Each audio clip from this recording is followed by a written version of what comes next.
워렌 버핏의 지혜로 풀어가는 투자 이야기. 프롤로그 오마하의 현자가 남긴 보물지도. 가격은 당신이 지불하는 것이고 가치는 당신이 얻는 것이다. 2008년 금융위기가 한창이던 어느 날 월스트리트의 젊은 애널리스트 제임스는 패닉에 빠져 있었다. 그의 포트폴리오는 연일 붉은색으로 물들어갔고 주변 동료들은 하나둘 짐을 싸고 있었다. 그때 그의 책상 위에는 워렌 버핏의 주주 서한이 놓여 있었다. 남들이 탐욕스러울 때 두려워하라. 남들이 두려워할 때 탐욕스러워라. 이 말이 그의 인생을 바꿨다. 제1장 20달러 지폐와 1달러 동전. 제임스는 버핏의 명언을 곱씹으며 시장을 다시 바라보기 시작했다. 모두가 공포에 떨며 주식을 던지고 있을 때 그는 오히려 기회를 보았다. 하지만 어떤 주식을 사야 할까? 버핏은 이렇게 말했다. 20년을 보유할 생각이 없다면 10분도 보유하지 마라. 제임스는 자신에게 물었다. 20년 후에도 사람들이 필요로 할 기업은 무엇일까? 그는 화려한 테크 스타트업들을 지나쳐 평범하지만 견고한 기업들을 찾기 시작했다. 사람들이 매일 아침 마시는 커피, 반드시 사용해야 하는 보험, 누구나 필요로 하는 생필품들. 위대한 기업을 공정한 가격에 사는 것이 공정한 기업을 싸게 사는 것보다 훨씬 낫다. 제2장 능력의 범위 안에서 3년이 흘렀다. 제임스의 포트폴리오는 놀라운 회복을 보였다. 하지만 그는 여전히 겸손했다. 2011년 어느 날 그의 후배 마이클이 흥분하며 그를 찾아왔다. 형, 이 바이오 스타트업 좀 봐요. 암 치료제를 개발 중인데 성공하면 100배는 오를 거예요. 제임스는 미소를 지으며 말했다. 버핏 할아버지가 뭐라고 했는지 아나? 자신의 능력 범위 안에 머물러라. 그 범위의 크기가 중요한 게 아니라 그 경계를 아는 것이 중요하다. 나는 바이오를 몰라. 암 치료제가 성공할지 실패할지 판단할 능력이 없어. 하지만 사람들이 매일 마시는 코카콜라가 10년 후에도 팔릴 거라는 건 확신할 수 있지. 마이클은 실망한 표정이었지만 제임스는 계속해서 설명했다. 투자는 도박이 아니야. 이해하지 못하는 것에 돈을 거는 순간 그건 투자가 아니라 투기가 되는 거지. 버핏은 평생 테크 주식을 피했어. 이해하지 못했기 때문이지. 그런데도 세계 최고의 부자가 됐잖아. 제3장 복리의 마법.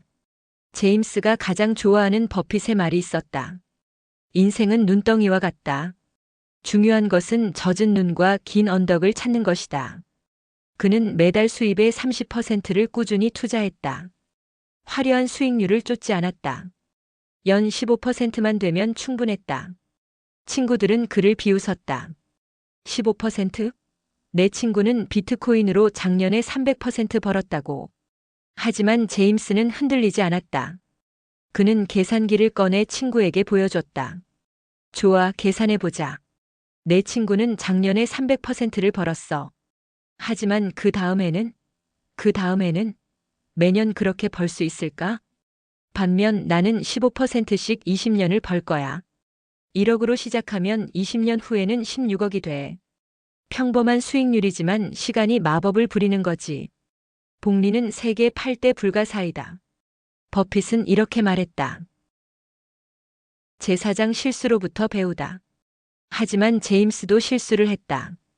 2015년 그는 유행을 쫓아 한 유통회사에 투자했다.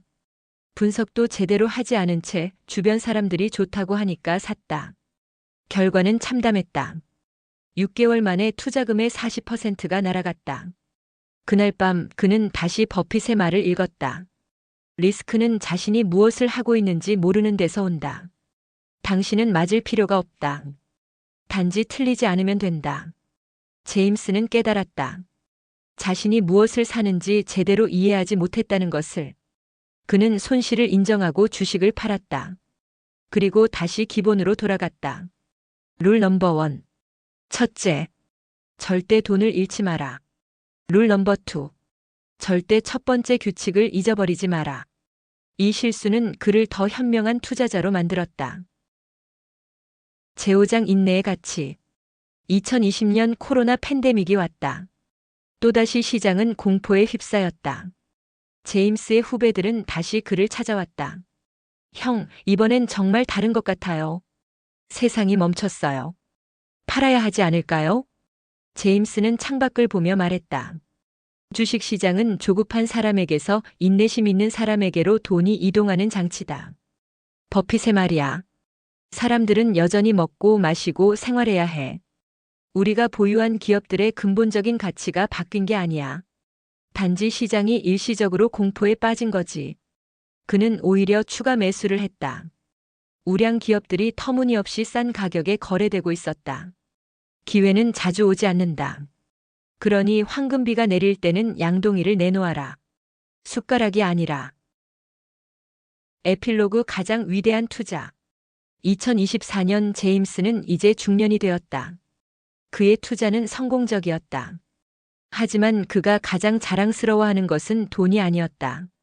그는 이제 후배들을 가르치는 멘토가 되었다. 매주 토요일 아침 젊은 투자자들과 함께 커피를 마시며 버핏의 지혜를 나눴다. 제임스가 가장 좋아하는 버핏의 말은 이것이었다. 나보다 나은 사람들과 어울려라. 당신보다 행동이 더 나은 파트너를 선택하면 당신은 그 방향으로 나아가게 될 것이다. 그리고 버핏의 또 다른 명언. 당신이 살 수 있는 최고의 투자는 바로 자기 자신에 대한 투자다. 당신 자신의 능력을 개발하는 것, 그 무엇도 당신에게서 빼앗아갈 수 없다. 제임스는 깨달았다. 진짜 부는 단순히 숫자가 아니라는 것을. 지혜를 나누고 다른 사람들이 더 나은 결정을 하도록 돕는 것. 그것이 가장 위대한 투자라는 것을. 그날 저녁 집으로 돌아가는 길에 그는 미소를 지었다. 20년 전 금융위기의 공포 속에서 발견했던 그 낡은 주주 서한. 그것이 그의 인생을 어떻게 바꿨는지 생각하며 인생의 가장 큰 기회는 평범한 것에서 비범함을 발견하는 것이다. 워렌 버핏의 지혜는 단순했지만 강력했다. 그리고 그 지혜는 제임스를 통해 새로운 세대로 이어지고 있었다.